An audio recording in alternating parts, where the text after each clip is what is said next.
Yes, I hope we discussed transcription in eukaryotes that was in the previous video. So, I hope you understood that. So, now the process of transcription in eukaryotes, it is a little complicated compared to that. That was simple because there was no nucleus and the process is takes place there only.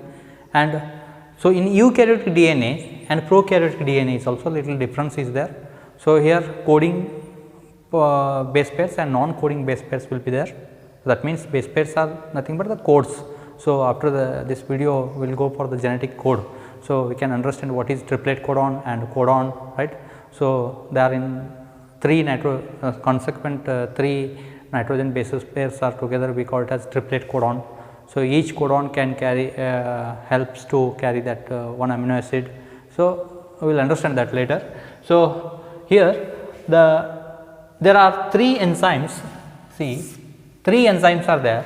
So, there was what we studied in prokaryotes, only one enzyme, that is DNA dependent RNA polymerase, single DNA dependent RNA polymerase, because that was one, right. So, here 3 enzymes are involved, that is said to be the RNA polymerases, right. So, these 3 RNA polymerases are named as RNA polymerase 1, RNA polymerase 2, RNA polymerase 3, right.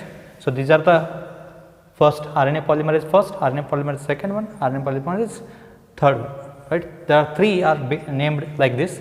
So, here there is a clear cut division of labor we can observe, division of labor. So, that means the process is the whole this transcription process is depends on this all three enzymes, right. RNA polymerase only, but we have named the first, second and third. So, let us see the function of RNA polymerase first, that is helps to transcribe the rRNA, right, mainly that is 28S, 18S, 5.8S. So, S means here Sedberg unit, okay, ribosomal units they are. So, subunits are referred as the Sedberg unit.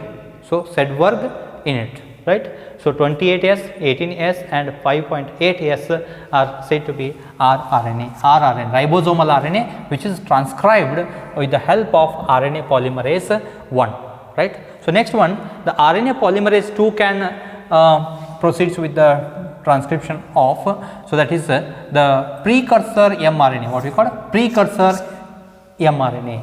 First actually, so when the transcription is begins here, okay, here also same 3 steps are there, same 3 steps you can make. So, here the initiation, next elongation and termination, initiation, elongation and termination, right. So, here what happens, so when mRNA is formed here, mRNA is formed at the end of this, when it reaches the what you call terminator. So, whole mRNA is formed, no, this is. So, here there is a introns and exons are present, right.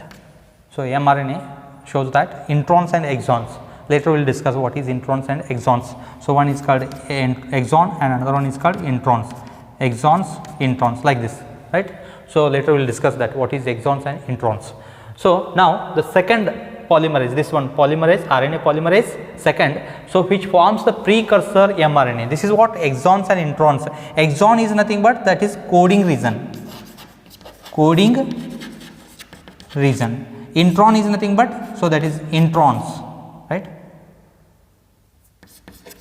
introns. So, this is what the exons, right, exon. Intron, which is non-coding or not coding, which does not code for any amino acid. So, that reason is also there. Some base pairs are not involved in the coding process, that is called introns, non-coding region of that mRNA segment, mRNA which is synthesized by transcription. So, finally, after transcription there is a formation of mRNA. No? So, that has 2 regions, introns and exons, that is called interruptions. So, that is also called split gene, and it is also called split gene. So, such DNA in eukaryotic gene we call it as split gene, because there is a presence of introns which are not coding at all, right, which are not coding for any amino acid, right. So, hence this should be removed, Okay. So, after this formation, this is what we call this, if both are there, exons and introns. So, exon is coding and introns is not coding. Again, there is a pause like, right. So, due to presence of this introns, so we call it a split gene, and this is what we call the mRNA is said to be hnRNA, or also called precursor mRNA, precursor RNA or hnRNA. hnRNA means heterogeneous nuclear RNA, heterogeneous nuclear RNA, right. So, this heterogeneous nuclear RNA undergoes splicing. What do you call it? Undergo splicing. What do you call? Splicing means the introns are removed. Here introns are removed. Removal of introns is known as splicing, right. So, it undergoes splicing, then matured mRNA is formed. Matured mRNA, that is always with the only exons, not with the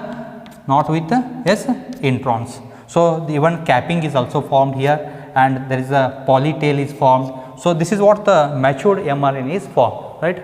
So, capping is formed, and here at the end, so there is a polytail, polyadenylation by the some factors are there. So, protein acid factor, the poly A tail means, so that will ends with AAA, right. So on, right. So, this stops the next process, that is synthesis of protein, right. So, later on it undergo translation, what you call translation, which we will discuss in the next video, translation, right.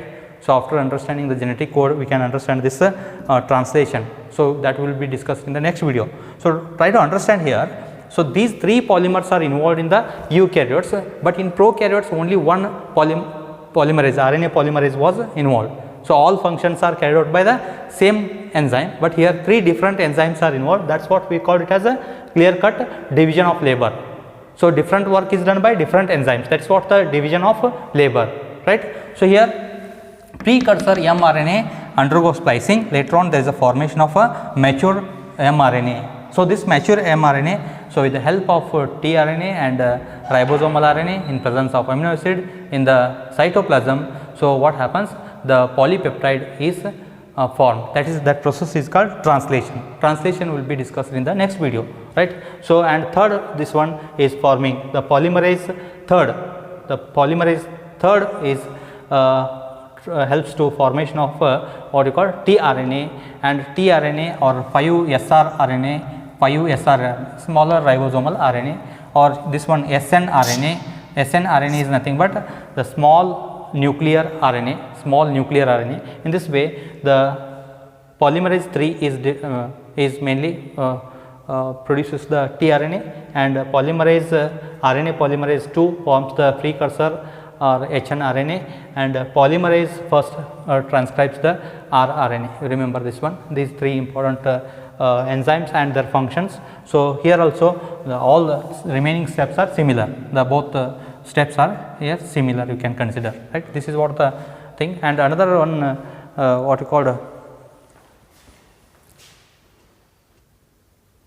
yes, see here. So, once again we review this one. So, that is what you called what I explained here. So, there is a DNA, see this is what the DNA sequence, right. So, once mRNA is produced, that is what we call precursor mRNA, or this is what referred precursor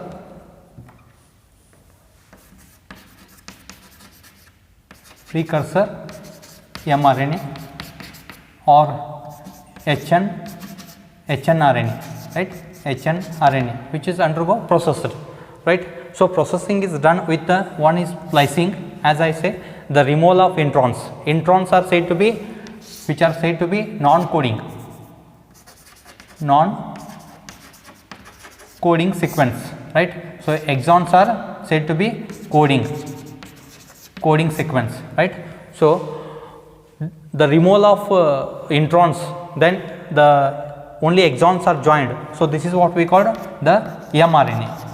The precursor mRNA is changed into the mRNA, hnRNA is converted into mRNA. So, that is fully matured RNA we can say, which is exit from the nucleus, right, into the cytoplasm where the protein is synthesized, that means ribosome, right.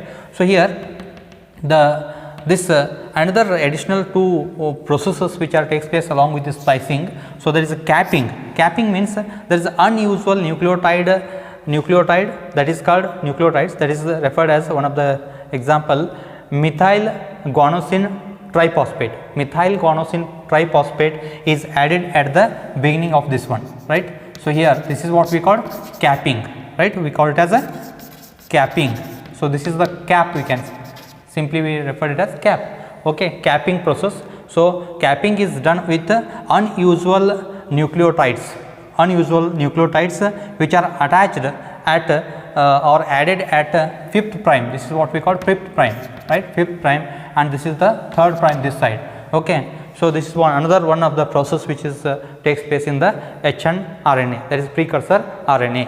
Next one, the tailing. So, this is also one of the important process. Tailing we call polyadenylation we can say. So, adenylate residues means 200 to 300 such adenylate residues means polyadenylation we may also refer.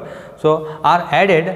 So, poly A tail. So, even we call it as a tail. So, there is a sequence, it starts with A like this, poly A tail, so on, right. So, hence they are attached at a third prime or 3rd end, right. So, hence so this is called the tail, poly A tail, right, poly A tail. For this only you can mention poly A tail, right, poly A tail we can say, right. So, poly A tail means the adenylation is done here with the 3rd prime at the 3rd prime. So, that is the adenylate residues up to 200 to 300 base pairs of adenine, right. So, after this 3 process very important, splicing and capping and tailing. After this one, the fully processed hnRNA undergo the mRNA. So, this mRNA undergoes translation and produce the polypeptide chain, that is the protein, right. So, this is what the phenomenon, this is what complications which we observed, but in case of prokaryotic there is no introns, So, it is almost what you call here, this is complex processes which should take place in the eukaryotic gene, right, eukaryotic transcription, right. So, in the next video we will discuss about the genetic code. After that we go for the translation process, right. So, try to make the notes and point out in a separate book as we explained this or mentioned in the previous video also. Once again I am reminding. So, shortly we will start with the offline classes, so that while coming to the classes, so in the offline classes you should bring that notes what you have made in the online classes, right. So, thank you students.